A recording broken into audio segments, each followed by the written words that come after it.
നമസ്തേ.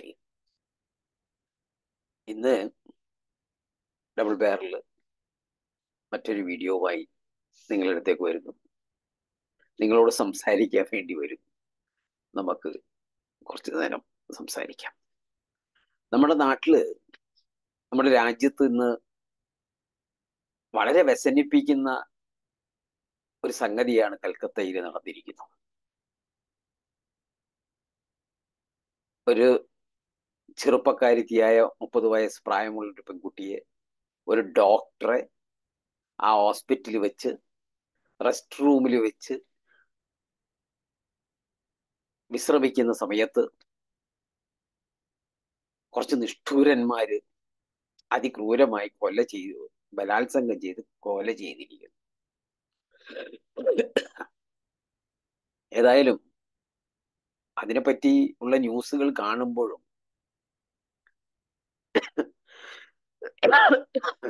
Sorry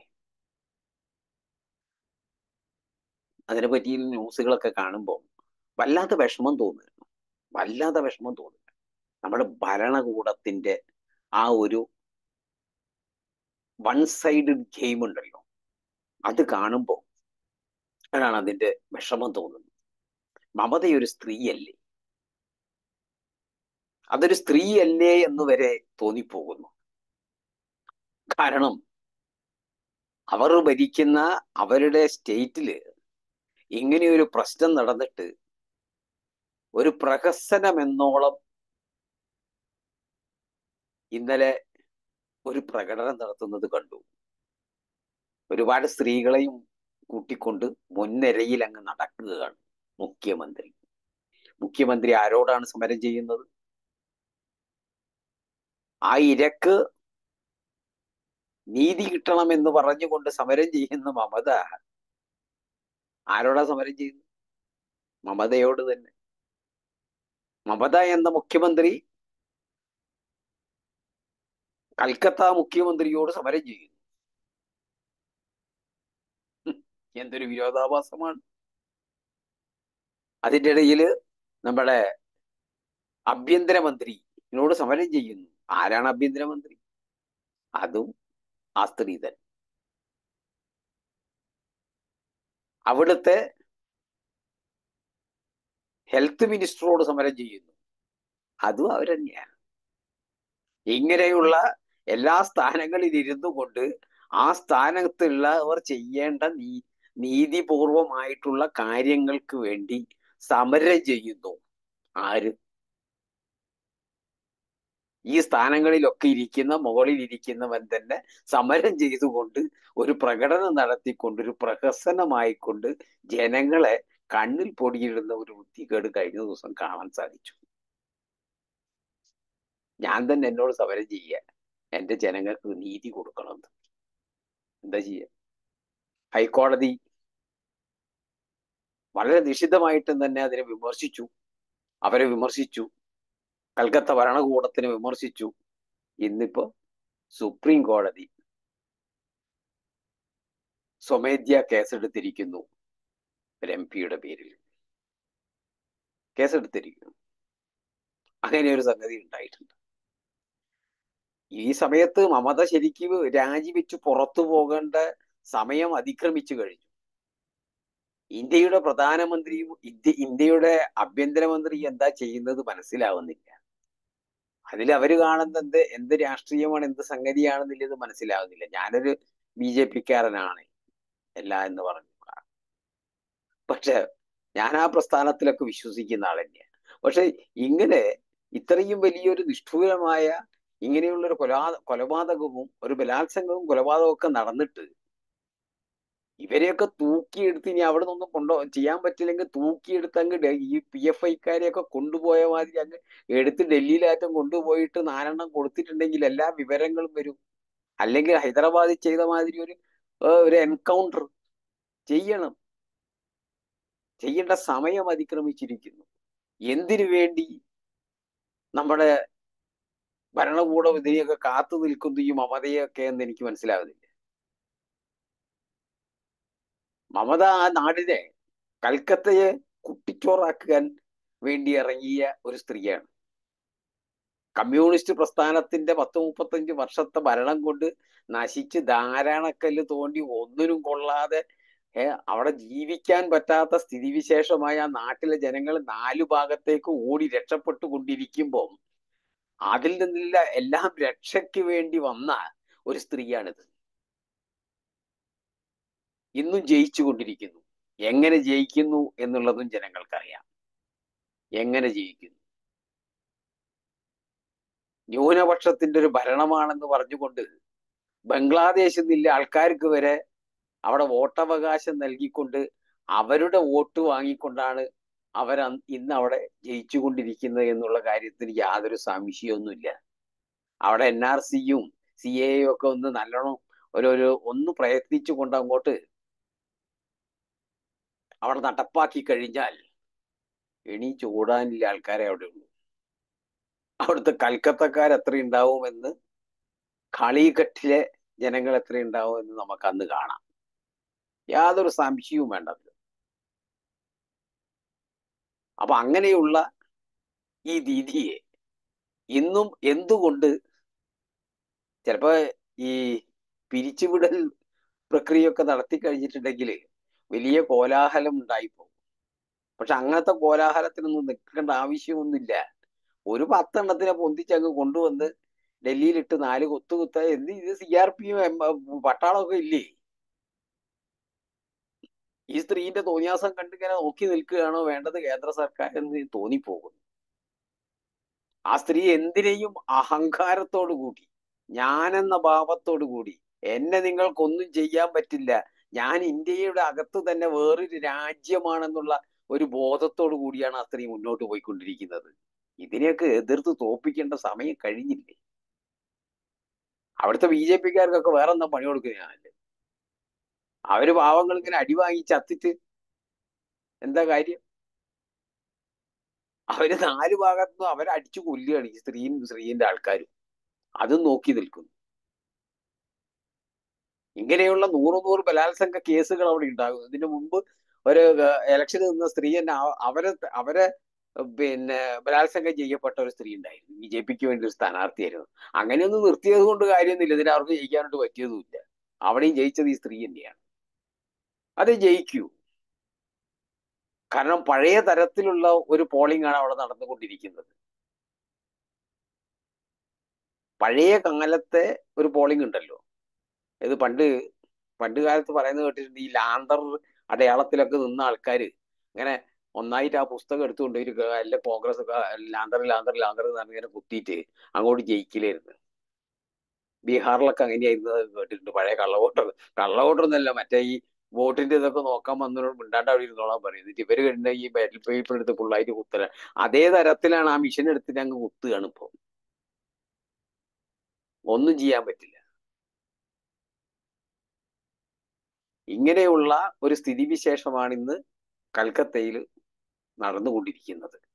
ഈ അരാജകത്വം പിടിച്ച, ഈ നെറികെട്ട ആ ഭരണത്തിനെ കേന്ദ്ര സർക്കാർ അടക്കി നിർത്തിയില്ലെങ്കിൽ പിന്നെ എന്തിനാണ് ഈ കേന്ദ്ര സർക്കാർ എന്ന് തോന്നിപ്പോകും. ഇന്ന് വൈകുന്നേരമായപ്പം അവിടെ ഈസ്റ്റ് ബംഗാൾ മോഹൻ ബഗാന്റെ ഒക്കെ ഒരു ടൂർണമെന്റ് ഉണ്ടാവേണ്ടതായിരുന്നു. അതിലേക്ക് ടിക്കറ്റ് വരെ വിറ്റ് കഴിഞ്ഞിരുന്നു. കളി നടന്നില്ല. പക്ഷെ ജനങ്ങൾ ഇന്ന് അവിടത്തേക്ക് വന്ന ജനങ്ങൾ ഒന്നടക്കം സമരമുഖത്തേക്ക് ഇറങ്ങിക്കഴിഞ്ഞിരിക്കുന്നു. വളരെ ഗംഭീരമായ ഒരു പ്രകടനവും ഒരു പ്രക്ഷോഭം തന്നെയാണ് അവിടെ നടത്തിയിരിക്കുന്നത്. അത് വലിയൊരു പ്രക്ഷോഭമായി മാറുമെന്നാണ് തോന്നുന്നത്. അവർക്ക് എല്ലാ ഭാവങ്ങളും നേരട്ടെ. ആ കുട്ടിക്ക് നീതി കിട്ടുന്നവരെ അവരെ വീട്ടിലേക്ക് എന്തോ പൈസ എന്റെ ചെക്ക് ആയിട്ട് പോയിന്ന് തോന്നുന്നു.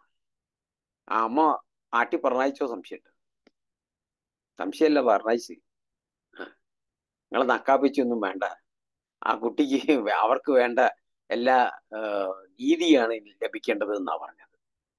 അല്ലാണ്ട് ഈ നക്കാപ്പിച്ച കടലാസം കൊണ്ട് അവരുടെ കൂടെ ചെന്നിട്ട് കാര്യമൊന്നുമില്ല. ഒരു ചെക്ക് എഴുതിയിട്ട് പോകും. അതുകൊണ്ടാകുമോ? ഇതാറ്റം വല്ല BJP ഭരിക്കുന്ന ഏതെങ്കിലും ഒരു സംസ്ഥാനത്താണ് ഇങ്ങനെ നടന്നത് പോയിട്ട് ഒരു പെണ്ണിന്റെ മേലേക്കൊന്ന് നോക്കിപ്പോയിരുന്നെങ്കിൽ ഇന്ന് ആ BJP മുഖ്യമന്ത്രിന്റെ ഒരു കാര്യം ആലോചിച്ചു നോക്കണം. ഇതിനു മുമ്പൊക്കെ ഉണ്ടായിട്ടില്ലേ? ഉത്തർപ്രദേശിലൊക്കെ ഏതോ ഒരു കുട്ടി മരിച്ച സമയത്ത് അവിടെയും രാഷ്ട്രീയമാണല്ലോ. മനുഷ്യന് യാതൊരു വിലയില്ലല്ലോ. അവിടെയും രാഷ്ട്രീയം നോക്കിക്കൊണ്ട് കോലാഹലമായിരുന്നു. നമ്മുടെ പ്രതിപക്ഷ നേതാവൊക്കെ മെഴുകുതിരിയും പിടിച്ച് ഡൽഹിയിലൂടെ അങ്ങനെ നടന്നിരുന്നു. അവരും അവരുടെ കുടുംബക്കാരൊക്കെ ഡൽഹിയിലൊക്കെ മെഴുകുതിരിയും പിടിച്ച് ഇങ്ങനെ രാത്രികളിൽ നടന്നുകൊണ്ടുള്ള സമരങ്ങൾക്ക് വല്ലാത്തൊരു ഭയങ്കര കവറേജ് ആയിരുന്നു അതിനൊക്കെ. എവിടെ പോയി? ഇവരൊക്കെ എന്താ ചെയ്യുന്നത് ഇപ്പൊ ഒന്നും മനസ്സിലാവുന്നില്ല. ഇപ്പൊ സ്വന്തം ഇന്ത്യ മുന്നണിയിൽപ്പെട്ട ആളായത് കൊണ്ട് അതിനെ പിന്തുണയ്ക്കുകയാണ് പ്രതിപക്ഷ നേതാവും കൂട്ടരും. പ്രതിപക്ഷ നേതാവ് പിന്നെ പറഞ്ഞിട്ട് കാര്യമില്ല, അയാളെന്നെ ഇപ്പൊ ഒരു വലിയ എലിഗേഷനിൽ കുടുങ്ങി കിടക്കുകയാണ്. അത് സത്യമാണോ കളവാണോ ഒന്നും അറിയില്ല. എന്നാൽ ഇത് സത്യമല്ല എന്ന് പറയാനുള്ള ധൈര്യം ആ കുട്ടിക്കില്ല. എനിക്ക് അങ്ങനെ ഒരു കുട്ടികളില്ല. ഇപ്പൊ നരേന്ദ്രമോദിക്കൊക്കെ പണ്ട് നരേന്ദ്രമോദി ഒരു ഒരാളെ കല്യാണം കഴിച്ച് ചെറുപ്പത്തില് ആ കല്യാണം കഴിച്ചാൽ അന്നെ വിട്ടുപോയി ഒരു ബാല്യത്തിലുള്ള വീട്ടുകാർ ചെയ്തൊരു തെറ്റായിരുന്നു അത് എന്ന് പറഞ്ഞുകൊണ്ട് അങ്ങനെ ഒരു കല്യാണം വേണ്ട എന്ന് പറഞ്ഞ് ആ സ്ത്രീക്ക് പിരിഞ്ഞു പോകാനുണ്ടായിരുന്നോ അറിയില്ല. നരേന്ദ്രമോദി അങ്ങനെ പിരിഞ്ഞു പോയിട്ട് അയാള് വല്ല പിന്നെ സന്യസിക്കാനൊക്കെ പോയിരുന്നു എന്നൊക്കെ പറയുന്നു. എന്നിട്ട് വരെ ഇന്നും അത് പറഞ്ഞുകൊണ്ട് അദ്ദേഹത്തിന് കുത്താറുണ്ട്. അയാൾ ഒരു തെറ്റും ചെയ്തിട്ടില്ല. അയാൾ ഒരു തെറ്റും ആ ഒരു ഭാര്യയോടുണ്ടാവുന്ന ഒന്നും ഉണ്ടായിട്ടില്ല എന്ന് തന്നെ പറയാം. അന്ന് തന്നെ അവർ പിരിഞ്ഞു പോവുകയായിരുന്നു. അങ്ങനെയുള്ള കഥവല്ല ഉണ്ടായിട്ടുണ്ട്. പക്ഷേ ഇവിടെ ഇത് 2 കുട്ടികൾ ഉണ്ടായി എന്ന് പറഞ്ഞിട്ട് 19ഉം 15ആയിട്ട് 2 കുട്ടികൾ ഉണ്ടായി എന്നാ പറയുന്നത്. അങ്ങനത്തെ വലിയൊരു എലിഗേഷനിൽ പെട്ട് കിടക്കുന്നത് കൊണ്ട് ആ പാവത്തിന് ഇപ്പൊ ഒന്നും പറയാനും പറ്റുന്നില്ല. എന്നാ ഒന്നിക്കലും എതിർത്തെങ്കിലും പറയും, അത് എതിർത്തിട്ടും പറയുന്നില്ല. വലിയ വലിയ സംഗതികളൊക്കെയാണ് അയാളെ പറ്റി പറഞ്ഞു വരുന്നത്. നമ്മളെ പ്രതിപക്ഷ നേതാവാണ്. സജീയ സ്ഥിതി. അയാൾക്ക് ഇപ്പൊ ഇതിൽ ഇടപെട്ടിട്ട് ഒന്നും മിണ്ടാൻ പറ്റാത്ത സ്ഥിതിയാണ്. അപ്പൊ BJP-ക്കാരുടെ എന്തെങ്കിലും ഒരു പ്രശ്നമാണെങ്കിൽ ഇന്ന് തല ഉയർത്തി നിൽക്കാൻ പറ്റാത്തൊരു സ്ഥിതിയാകുമായിരുന്നു. അപ്പൊ ഇവിടെ BJP-യോ കോൺഗ്രസോ ഇന്ത്യ മുന്നണി, ഇന്ത്യ കിട്ടാനില്ല, പറയാനും കിട്ടില്ല. ഇന്ത്യ എന്നാണ് INDI എന്നൊരു മുന്നണി. അതിൽ 16 പാർട്ടിക്ക് അതിലൊരു സാധനം, അതിന്റെ പേരെന്നെ പറയാൻ കിട്ടില്ല. എല്ലാരും കൂടി കൂടിയിട്ട് ഇതിനൊന്നും രാഷ്ട്രീയവൽക്കരിക്കൊന്നും വേണ്ട. ഇത് നമ്മുടെ ഒരു അനിയത്തിക്കാണ് ഇത് സംഭവിച്ചിരിക്കുന്നത്. നമ്മുടെ കൂടപ്പിറപ്പിനാണ് ഇത് സംഭവിച്ചിരിക്കുന്നത്. അപ്പൊ അതിനെതിരെയുള്ള സമരമായിരിക്കണം. ഇപ്പൊ ഡൽഹിയിൽ സമരം നടന്നുകൊണ്ടിരിക്കുന്നു. ഡൽഹിയിലെ ഡോക്ടർമാര് മുഴുവൻ തെരുവിലിറങ്ങിയിട്ടുണ്ട്. കൽക്കത്തയിലുള്ള അവരെ പോലീസ് എന്തു ചെയ്യും എന്നറിയില്ല. പോലീസ് കംപ്ലീറ്റ് നിരത്തിലുണ്ട്. എന്തു വേണമെങ്കിലും സംഭവിക്കാം. അപ്പൊ ഇതിനെയൊക്കെ അടിച്ചമർത്തുവാൻ വേണ്ടി സർക്കാരുകൾ ശ്രമിക്കും. പക്ഷെ നമ്മൾ ജനങ്ങൾ ഇറങ്ങിക്കഴിഞ്ഞാൽ ഒരു സർക്കാരിനൊന്നും ചെയ്യാൻ പറ്റില്ല. നമ്മുടെ സിസ്റ്റർക്കാണ്, നമ്മളെ അനിയത്തിക്കാണ് ഇത് സംഭവിച്ചത് എന്നുള്ള ബോധത്തോടു കൂടി നമ്മൾ മുന്നേറുക തന്നെ വേണം. അതിക്രമം ഉണ്ടാകണമെന്നല്ല പറയുന്നത്.